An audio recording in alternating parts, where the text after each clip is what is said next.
Hello and welcome to Morningstar Journal News. My name is Daniel Emmanuel, and today we have a special guest with us, Mr. James Perloff. He is author of The Shadows of Power, an expose of the Council of Foreign Relations that has sold over 100,000 copies, and two other books against the theory of evolution that exposed evidence against the theory of evolution, including Tornado in a Junkyard.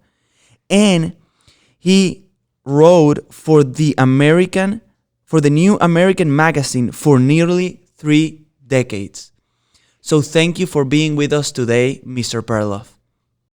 Well, thank you very much, to have you. Daniel. Nice to be on with you. I should mention, we're going to be talking about the theory of evolution and Darwinism today. And this is actually the first interview I've done in a few years. I used to do quite a few interviews, but especially after 9/11 happened, I've been more concerned with addressing what's going on in America geopolitically or cultural decline, the crises that America is facing at this time. Has taken precedence for me, but this still remains a very important subject, the theory of evolution. It is. But we can also talk a little bit about, because this is something also that our viewers love, about geopolitical situation. And even I heard you wrote a book about the one world order. And that's really interesting topic too, so we can touch on it. Yeah, more than one book about it, actually, as time has progressed. My first came out in 1988. Well, so why don't you share with us, why is the theory of evolution important and relevant for Christians and for people today? Well, I want to start by giving you a quote from Charles Darwin himself. He wrote this in a letter to a friend of his in 1873. And just to clarify, he's mentioning somebody named Lyell, which was a friend of his named Charles Lyell, who was an evolutionary geologist. And here's what Darwin wrote. He said, quote, "Lyell is most firmly convinced that he's shaken faith in the deluge," meaning the biblical flood, "far more efficiently by never having said a word against the Bible than if he'd acted otherwise. I have read lately Morley's Life of Voltaire, and he insists that direct attacks on Christianity, even when written with the wonderful force and vigor of Voltaire, produce little permanent effect. Real good seems to follow only the slow and silent side attacks." End quote, Charles Darwin. So he himself is saying that it's a wonderful thing to attack Christianity, but in Victorian England, you couldn't do that. You couldn't make a frontal assault on Christianity. So what he did was he introduced what he called a silent side attack. He simply introduces a scientific hypothesis, which claims that men were not created by God, but science has somehow shown that we all evolved from fish and through natural selection, as he would call it, over time.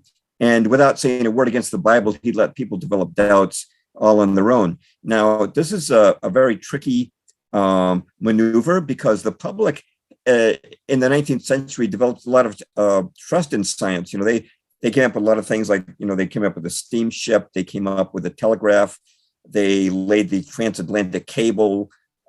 Soon they'd be coming up with telephones and electricity. And so the public put a lot of faith in science, but the people at the top, those we might refer to as a deep state, realized that they could use bad science to trick the public.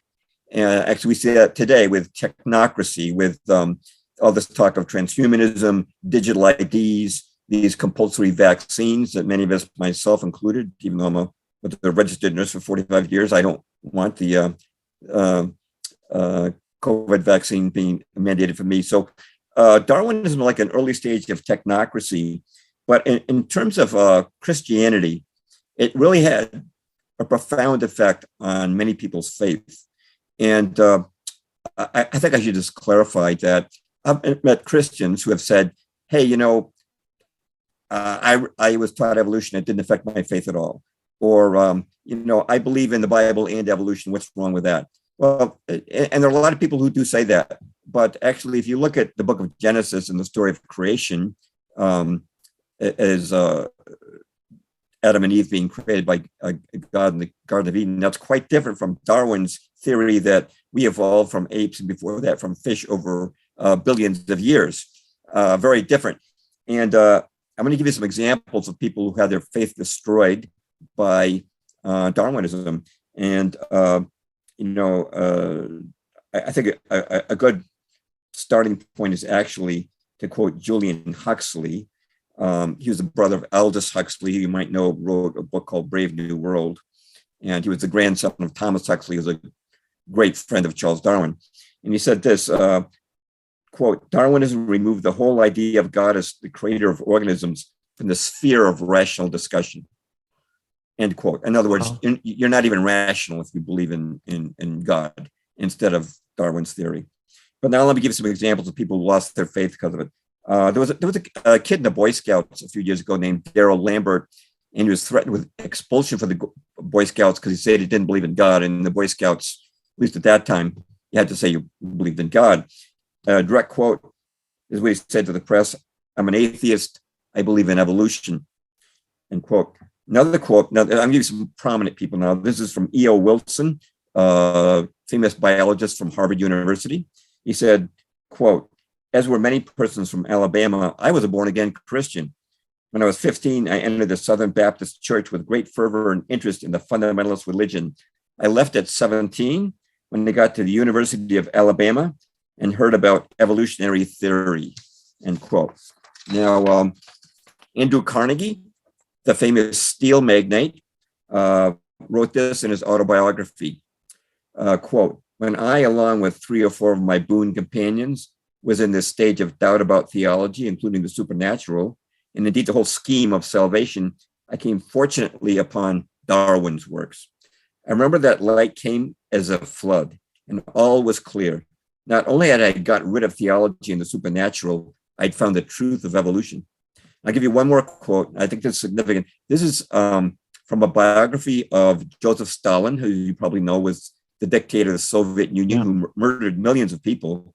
This book was published in Moscow in 1940. It's called Landmarks in the Life of Stalin. And here's what it says, quote, "At a very early age, while still a pupil in the ecclesiastical school, or a religious school, right?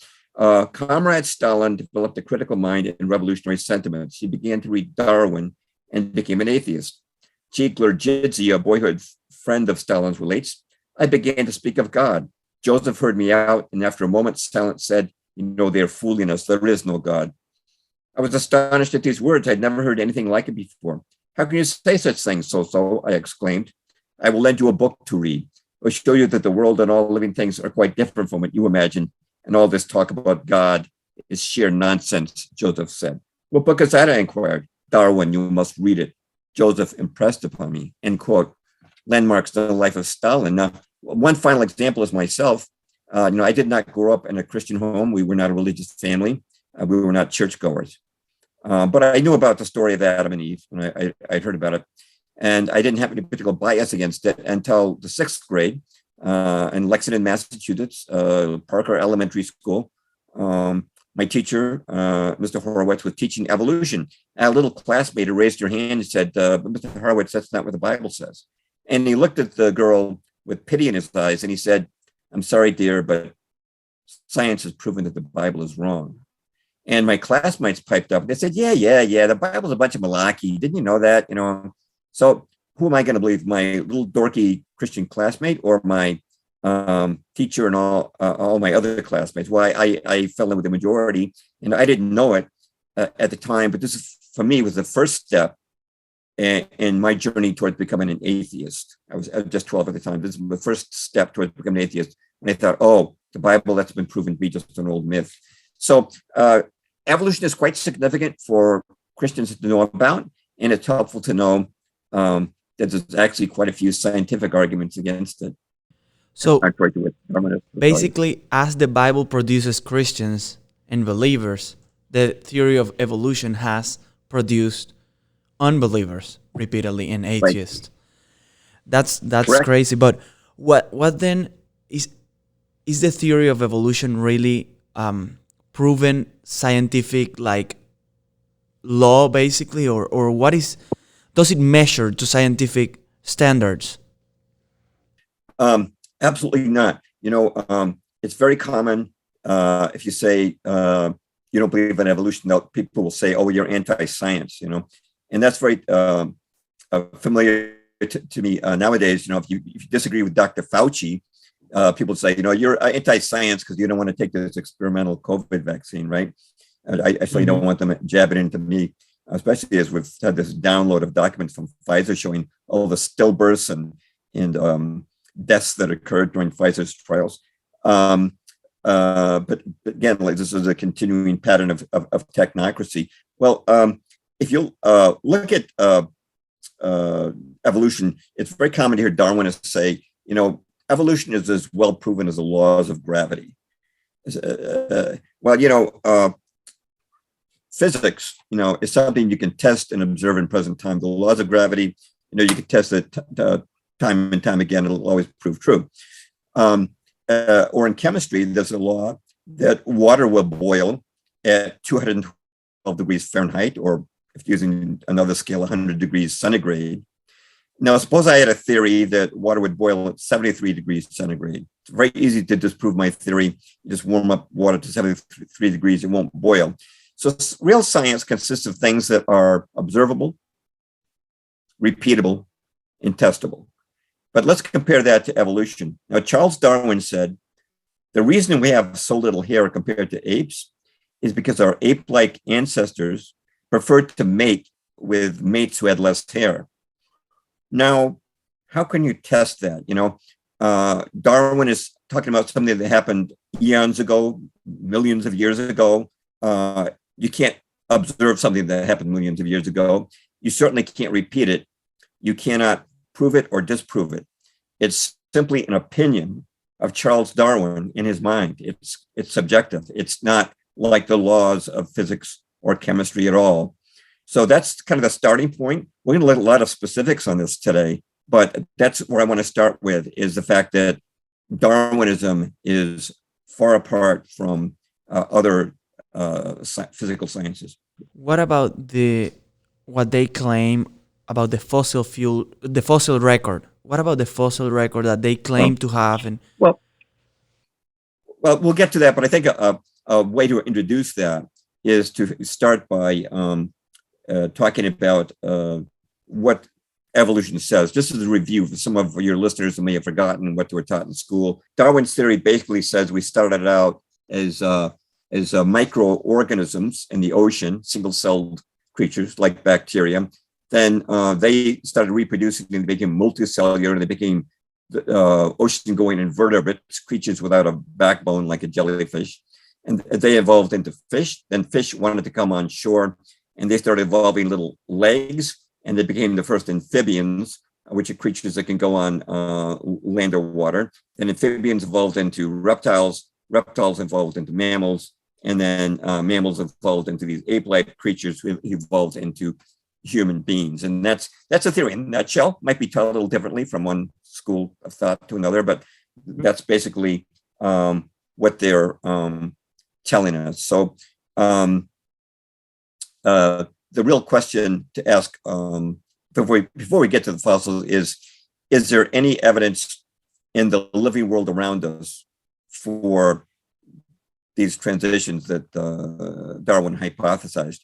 Now, if you look at the world around us, you'll see that there are bacteria, there are invertebrates and fish and amphibians and reptiles and mammals, and there's tens of thousands of species that fit into these categories.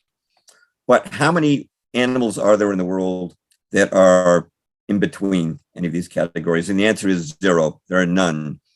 And actually, there should be a great many, because if you think about it, I mean, for a fish to become a land creature, he wouldn't just have to develop leg bones. He'd have to develop muscles for them and nerves for them. And while he was coming ashore, he'd have to evolve a whole new breathing system. So there'd be a lot of creatures during the trial and error stage if evolution is true. Yet we don't see any in the world around us. In fact, the science that classifies the world around us, the living world, is called taxonomy. And the man who pioneered taxonomy was a scientist named Carolus Linnaeus, and he's the first person to use the words like species and genus, class and order, things like that. Now, Linnaeus preceded Darwin, but even in his time, there were evolutionary ideas being spouted, and he opposed evolution because he saw that the living world is in strict divisions with no overlaps. And this is, that one of the first arguments against evolution. And when you ask evolutionists why there are no transitional forms, because you think some would have survived somewhere, on an island somewhere or in the jungle somewhere there should be some of these transitional forms that Darwin envisioned. They'll say they all became extinct. And How convenient. but that's just an excuse for saying we don't have any evidence. It's like saying, where's your homework, Johnny? And Johnny says, my dog ate it. Okay, you haven't got it because you don't have it. And that's kind of like the first, one of the first major proofs against evolution: no transitional forms in the living world. Wow. So there's no evidence of those forms of animals that it was basically a jump, what they say. It jumped from one species to another, basically. It couldn't do that. There's no way it could jump. You'd have to change so many, functional systems within the body of the creature. There's no way it could jump. It would have to be a gradual process for that to occur, and which Darwin has acknowledged readily that it was gradual in their conception. But since they can't find any intermediates in the living world, that's why they turn to the fossil world, which takes us to the question you had before. Yeah, exactly. So do they have the fossil record for those like species or? No, they don't. In fact, I'm going to quote a great authority. This is a quote from Colin Patterson, who was the director of the British Museum of Natural History and their senior paleontologist. Now, paleontologists are the people who look at fossils for a living. Here's what he wrote. He said, quote, "The American Museum people are hard to contradict when they say there are no transitional fossils. As a paleontologist myself, I'm much occupied with the problems of identifying ancestral forms in the fossil record. I will lay it on the line. There is not one such fossil for which one could make a watertight argument." But, end quote. But sometimes you'll see a spectacular headline somewhere saying that, a missing link has been found. We've seen these from time to time. So I want to take some examples, okay, and show you just how wrong the evolutionists have been. And hopefully your editor can get this in so it can see a little bit better. But this is a fossil of a coelacanth, ancient fossil fish found in Jurassic rock, the age of the dinosaurs. And for a long time, it was said by evolutionists that this extinct fish, they said it was extinct, was a transition between fish and amphibians. They said it was a walking fish. And they said, if you look at that red arrow there, it said, look at that, it's got little legs on it. That's a walking fish. But then the problem is that somebody caught a live coelacanth off the coast of Madagascar in 1938. Let me get this right side up. And examination of this fish, but hundreds more have been caught since then, by the way. But examination of the coelacanth proved that it was not a walking fish. Though what they thought were legs were actually just fins. It was 100% fish. And so why is it that it's so easy for Darwinists to make a mistake about a fossil? And the answer to that was explained by a molecular biologist named Michael Detton. He wrote a book called Evolution, a Theory in Crisis. And he said, a fossil only contains 1% of the biology of an organism. 99% is in its soft tissue, which you cannot find in the fossil, which makes it very easy for the evolution to fill in the missing 99% with their imagination. I want to give you another example here. This is a really famous one. This is a group of British scientists around the Piltdown Man. Now, the Piltdown Man was said to be a ancient ape man. It was found in a gravel pit not too far from Charles Darwin's home. And the man in the white coat is Sir Arthur Keith, and looking over his shoulder is Sir Grafton Elliott Smith. And these are all scientists from the British Museum. And that was on display for about 40 years at the British Museum as our evolutionary ancestor. Doctoral theses were written upon it. And, you know, when it came out, the headline, and this is New York Times, a little hard to read, I know, the New York Times of December the 22nd, 1912, and the headline is Darwin theory is proved true. Supposedly it's proved true by the Piltdown Man. And Christians were ridiculed at that time. Said, you know, the British Museum has proven that Darwin is right and the Bible is wrong. But then, after about 40 years, they found out that the Piltdown Man was a complete fake. Somebody took an orangutan jaw, filed down the teeth to make them shorter and more human looking, and they stained it to make it look old. And then they took a human skull, top of the skull, stained it to make it look old, and they planted them together in this gravel pit in Piltdown, England. And it succeeded in fooling all those dudes at the British Museum. Some of them may have been in on it. Who knows? We don't really know who perpetrated that fraud. Now, if Christians did something like that, if we did a fraud to prove that we're created by God, we'd never hear the end of it. You know, we'd be censored off of social media. But these guys could get away with it. And there are other examples like that. But the fact of the matter is, the fossil record is a very poor proof for evolution. We could give other examples, but I'm just using those two for today's video. So I was wondering, what about genetics? Because I've heard a lot about Michael Behe and his human genome project, and how he wrote one really famous book, Darwin's Black Box. And what does that mean? What is his theory to counter basically the theory of evolution, or what is he proposing? Yeah. Well, there's some other things I wanted to get to before that, but yeah, we can do that. Michael Behe, I've got the book over here. Darwin's Black Box by Michael Behe, associate professor of biochemistry at Lehigh University. Now, in his book, he explains that he talks about something called irreducible complexity. And what that means is that in nature, there are certain systems which are extremely complex, and they consist of interdependent parts. I want to stress interdependent. So if you take away 2 or 3 parts, the whole system won't work. And that makes it actually impossible to evolve step by step, which is the evolutionary explanation. Now, that is an abstract concept I just related. So I'm going to give you some concrete examples given by Behe. Now, one is the blood clotting system. A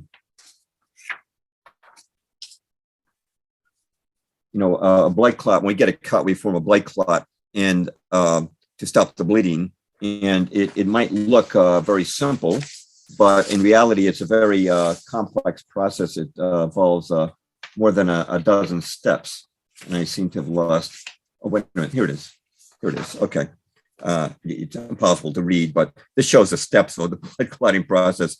And I circled factor 8 because people with a disease called hemophilia, they're missing just one clotting factor, and they're at high risk for bleeding.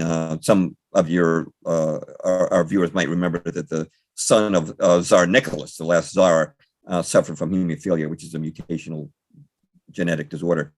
If you were missing 2 or 3 factors, you would definitely bleed to death. You'd have no chance for survival. So Behe's question is this: in the Darwinian model, how would blood clotting have come about? Well, it would have come about over millions of years or eons as random mutations, which we haven't gotten into yet, but I want to introduce each phase of the blood clotting process. But you see, that doesn't work, because 3 steps wouldn't work, 6 steps wouldn't work, 9 steps wouldn't work. If you only had 9 steps of the blood clotting process, you'd bleed to death. And if you bled to death, you couldn't pass on the incremental stages to the next generation. So it's basically impossible for blood clotting to have evolved. It had to be in place from the very beginning. Now, he gives other examples, such as human vision. Now, human vision consists of many parts. You get the lens, you've got the retina, you've got the optic nerve, which connects the eye to the brain. So what came first, the retina, the optic nerve. I mean, by themselves, none of them have any function or purpose. The whole system basically had to be there from the very beginning. Or another example given by B is the immune system. Now, when we get an infection, our immune system very efficiently swings into action. And one of the first things that happens is that these antibodies will surround the invading bacterium, but the antibodies are not strong enough to destroy it. They act as identifiers for the killer cells of the immune system, the white blood cells, which then go to the site and using the antibodies as identifiers will attack the bacterium and destroy it. So B, he has this question, okay, what came first, the antibodies or the white blood cells? You know, neither one is any good by itself. I mean, the antibodies can't kill the bacterium, and the white blood cells without the antibodies wouldn't know where to go. And if this system evolved over eons of time, step by step, we would have been wiped out by infections before it got perfected. So it's just three examples. I'm giving you many, but clearly evolution can't account for these systems. Yeah. So it's basically like a motor. How I understand it, it's like a motor of a plane, basically. You cannot take one part and expect it to work perfectly, and you cannot develop the part, like adding just one part and expecting to have a motor plane and then keep adding other parts, right? Yeah, the whole system has to be functional, and just having half of it, the plane wouldn't fly. It would serve no function. And in the case of evolutionary biology, there'd be without a function, there's no reason for natural selection to select it, and has no survival advantage until it's completely in place. So it had to be in place for the beginning, which tells us there was an intelligent designer, a creator, a god. Wow. Oh, so what about the mutations that you were talking about? Like, how does mutation come into play with the theory of evolution, and are they true, or what can you tell us about it? That just brings us to the whole subject of genetics. Now, Darwin, I give you a quote from Darwin. He said, he's talking about animals adapting to their environment. Okay, and this is what he said in his book on the origin of species. He said, by this process long continued, it seems to be almost certain that an ordinary hoofed quadruped, meaning four-footed creature, might be converted into a giraffe. End quote. So what Darwin is saying is, you could take any four-footed hoofed creature, put it in the correct environment, and it could be changed into a giraffe. Now you could take a donkey, put it in the African jungle, and the environment could make it adapt into a giraffe. But the problem is, Darwin didn't know about things like DNA, right? And he didn't know about genetics. And, donkeys can't turn into giraffes because all they have is donkey genes. They haven't got giraffe genes. They only give birth to baby donkeys, no matter how long they're in the African jungle. So with the discovery of genetics, which came after Darwin published On the Origin of Species, Darwinists were really stumped by this. And he said, we're saying that people evolved from fish, but a fish's genes are drastically different than a human being's genes. So how did the fish develop the genes to become a human? How could this happen over time? Because we don't have to just explain how the anatomy changed, but now we have to explain the genetic code change as well. But they were stumped by this, and initially Darwinists resisted the science of genetics because it went against their theory. But after a while, it was discovered that sometimes genes do mutate. If you get an X-ray, if you got an overdose of radiation, it'd mess with your DNA, right? And it could mess with your DNA, and it might change a gene. So it mutate. It's a random mutation is basically a copying mistake in the genetic code, and it does happen at times. So Darwin said, "Eureka! Well, now we know how the fish became a human being and changed its genes. They mutated over time." So the Darwinists would say something like this: hundreds of millions of years ago, some fish got a random mutation which gave a little bit of a leg, and this conferred such a wonderful survival advantage that it soon spread to that population of fish. And then lo and behold, by pure chance, another mutation occurred, which gave the fish another mutation. This was adapted. It gave a little bit more of a leg. And this continued until the fish had mutated all the way into a human being. Well, this really doesn't work. There's a great book out there that I like to reference. I don't have it in reach. but it's called Not by Chance by Dr. Lee Spetner. Now, Spetner, very well-educated man, PhD from MIT. He taught information theory at Johns Hopkins University and the Weizmann Institute for a decade. And he spent years studying mutations on a molecular level. And I just want to quote what he said in his book, Not by Chance, quote, "In all the reading I've done in life sciences literature, I've never found a mutation that added information. All point mutations, which are the most basic type of mutation, the genetic code, all point mutations have been studied on a molecular level to reduce genetic information and not increase it," end quote. In other words, mutations remove function, they don't add it. And this is confirmed by what we can readily observe. What do mutations cause in human beings? Sickle cell anemia, hemophilia, Down syndrome, cystic fibrosis, and thousands of other genetic diseases. Mutations destroy function, they harm us, they don't build us up. Saying that mutations could build a bacterium into a human being over millions of years is like saying that typographical errors in the driver's manual for your car could ultimately change that driver's manual into the novel Gone with the Wind. I mean, it's just not going to happen. So this is another place where the theory of evolution falls apart. Genetics, mutations, it doesn't support Darwin's theory. If Mr. Perloff, if there is so much evidence that you have shared with us in this time, like less than 30 minutes, about why the theory of evolution is not true, then why it keeps being taught in our schools and in our educational system and to the children?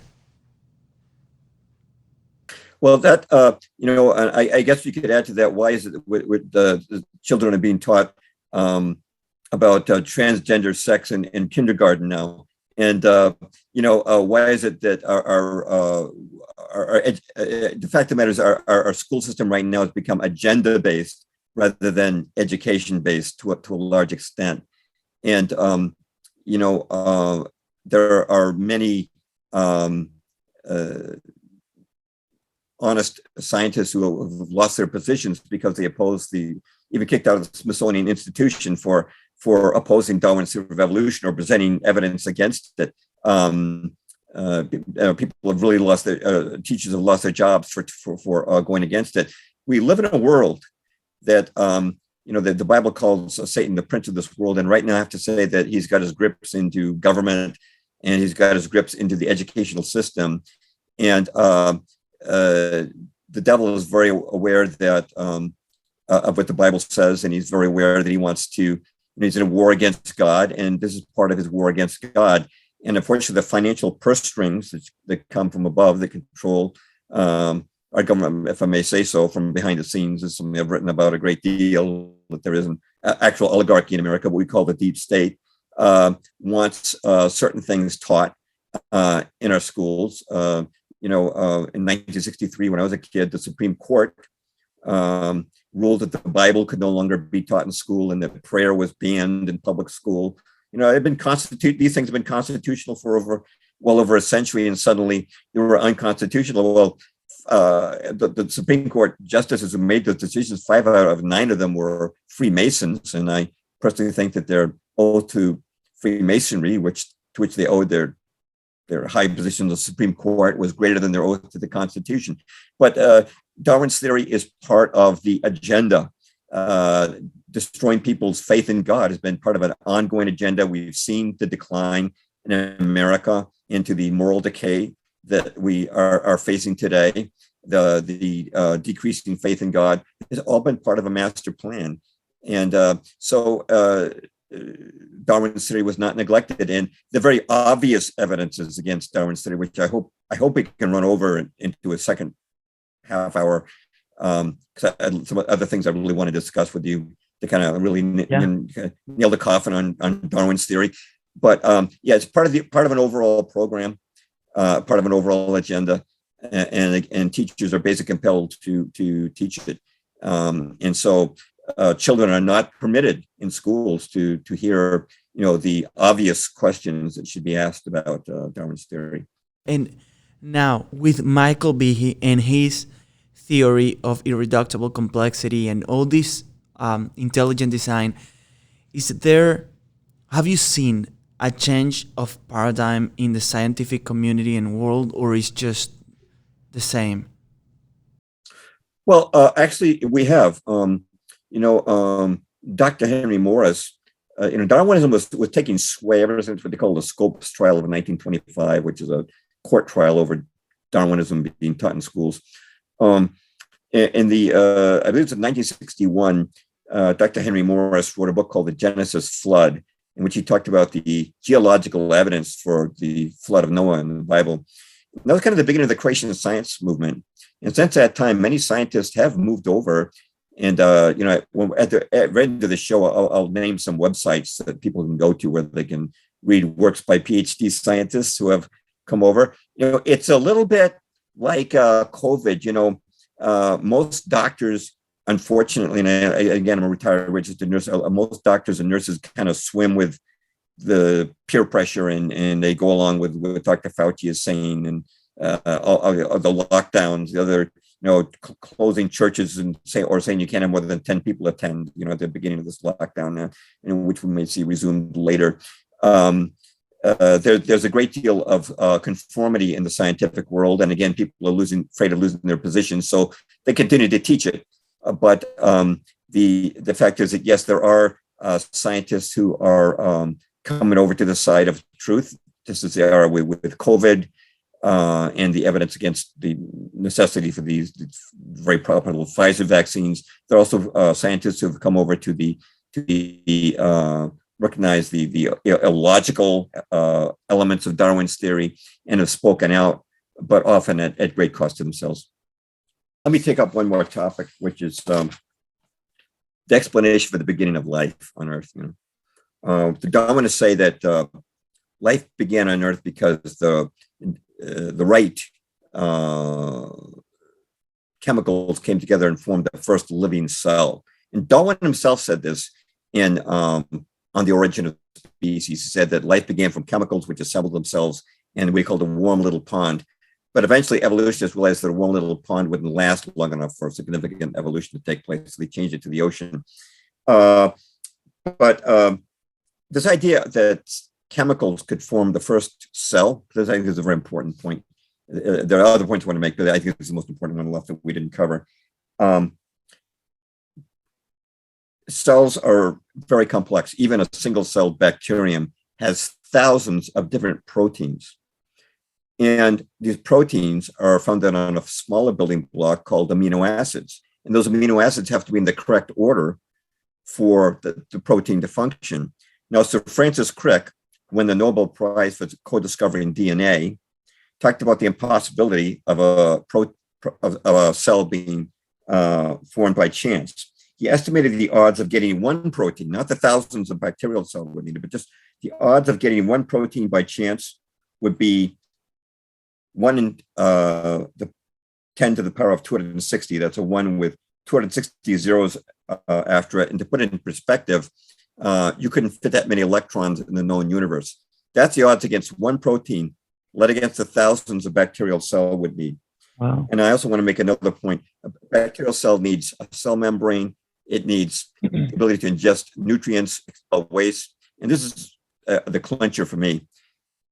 If this is how life started, for cells to reproduce, they need a reproductive system. Now, cellular reproduction is a very complex process.